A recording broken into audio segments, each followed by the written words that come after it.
Alright y'all, Lou here with Beyond the Bounds. This is a channel geared towards kayaking, bass fishing, and gear reviews. So if you like that sort of thing, click that subscribe button up top. Make sure you hit that bell notification so that you know when I've posted a new video. Let's get into today's topic, which is a recap of my most recent tournament at Rocky Gorge, Maryland.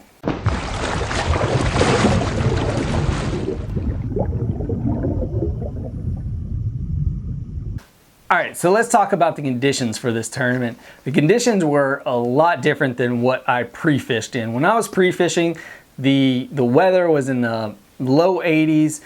By tournament day, it was low 50s and raining. During my pre-fish, the fish were up shallow. I'm talking their backs were breaking the water, were poking out of the water. Males were definitely in the little cove pockets and everything. Got on a solid, little fish pattern during that time, trying to find these fish in pockets and seeing if I could drag things across the pockets to see if they were in there, to see if they were spawning to where I just couldn't see them, because they brought this reservoir down a great deal.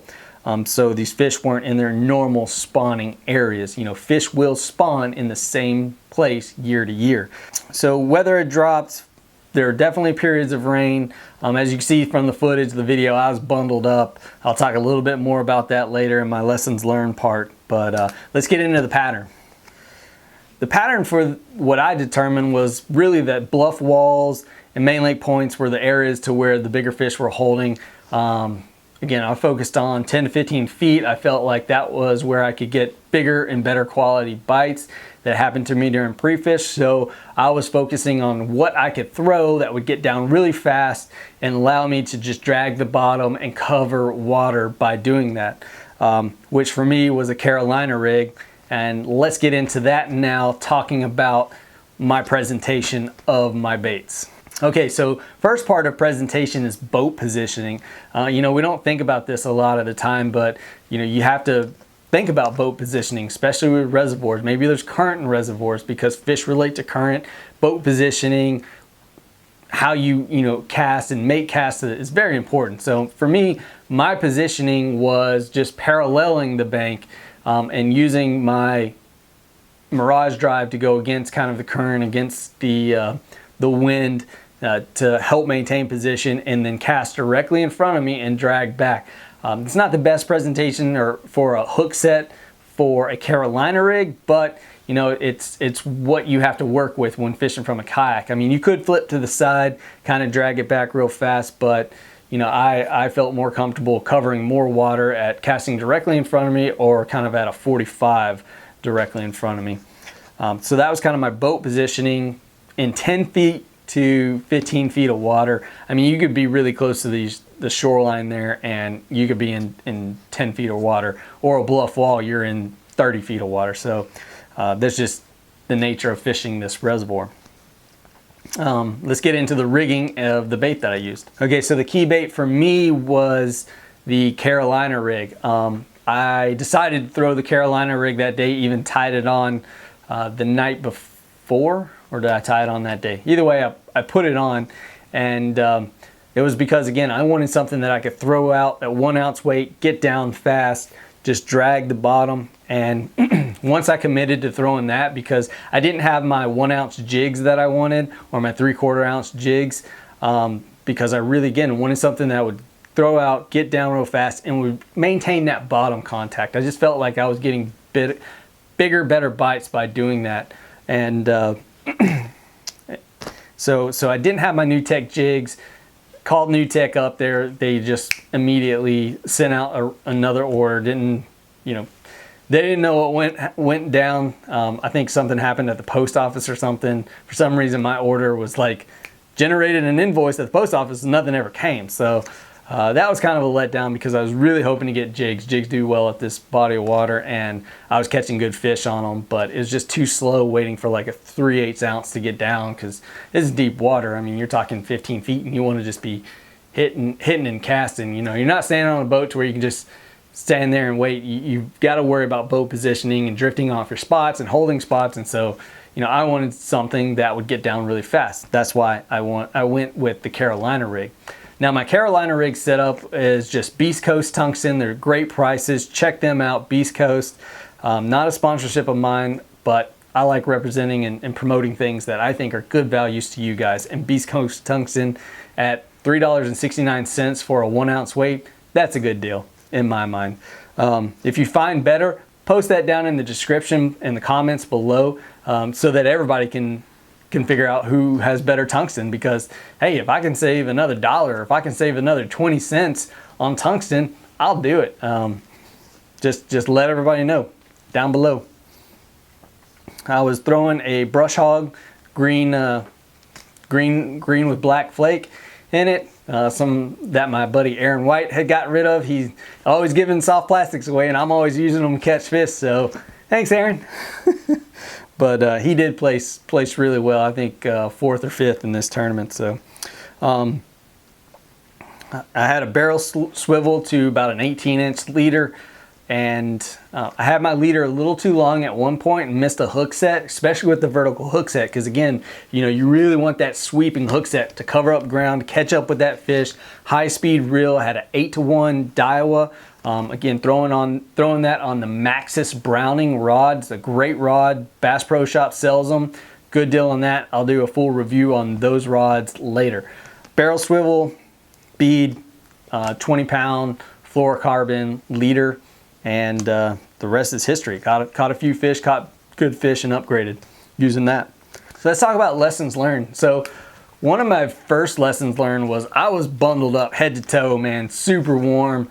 And felt good in the morning. Felt really good in the morning. However, you know, the day went on, the sun got a little higher. It did warm up a little bit, and I'm stuck there wearing Under Armour, and I'm wearing my my bibs for hunting, and then I've got my Under Armour foul weather gear, rain gear on top of that. So I was just this massive ball of heat, and that really kind of got to me at the end of the day. That dehydrated me. I didn't drink enough water. I mean, by the end of the day, I was just smoked. I could not wait to get out of there, get home, because again, I was dehydrated, I was nauseated, was not feeling good.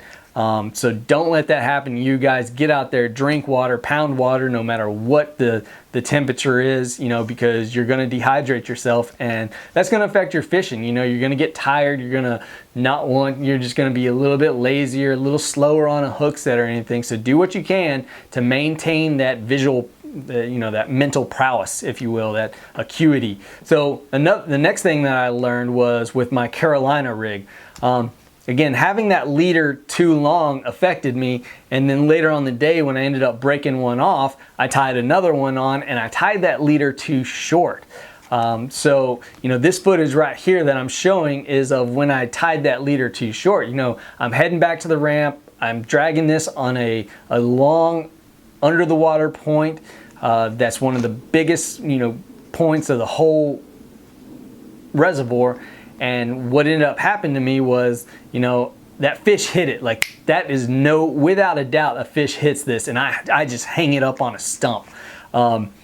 Because and my theory behind this is that the leader was just too short. The fish picked it up, I picked the weight up, the fish felt the weight before I felt the fish and had time to react. And I mean, I reacted quick. If you watch the video, you can see that I react pretty quick, but I lose that fish. Now, you know, somebody out there is probably going to think, "Oh man, you just hung up into a stump right there. That's all that was." Like, trust me, guys. When you come across something with a Carolina rig, I challenge you: go out there and try it and catch a fish and catch several fish on it.